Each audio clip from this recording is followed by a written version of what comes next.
Hormuz প্রণালীর নিয়ন্ত্রণ নিয়ে চরম উত্তেজনার মধ্যে ইরানে রাতভর একাধিক হামলা চালিয়েছে যুক্তরাষ্ট্র। কাতার ভিত্তিক সংবাদ মাধ্যম আল জাজিরার বরাতে জানা গেছে, হরমুজ প্রণালীতে জাহাজ চলাচলে বাধা সৃষ্টির সঙ্গে সংশ্লিষ্ট ইরানি সামরিক স্থাপনাগুলোকে লক্ষ্য করে এই হামলা চালিয়েছে মার্কিন সেন্ট্রাল কমান্ড।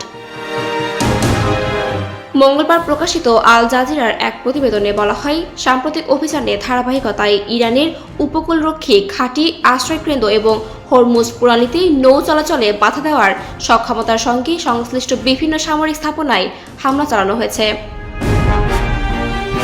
মার্কিন সেন্ট্রাল কমান্ড জানিয়েছেন, অভিযানে ইরানে প্রণালী সংশ্লিষ্ট সামরিক অবকাঠামোকে লক্ষ্যবস্তু করা হয়েছে।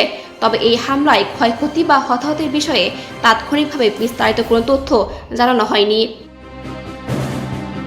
এদিকে মার্কিন প্রেসিডেন্ট ডোনাল্ড ট্রাম্প এই হামলার বিষয়টি নিশ্চিত করেছেন।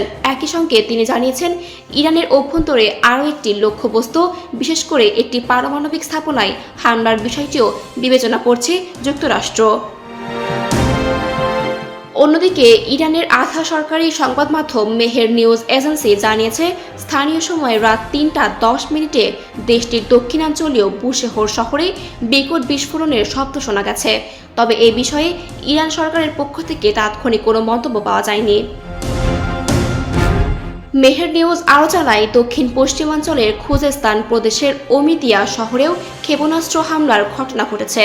স্থানীয় এক কর্মকর্তার বরাতে সংবাদ মাধ্যমটি জানিয়েছে, ওমিতিয়ায় হামলায় অন্তত ৪ জন আহত হয়েছেন।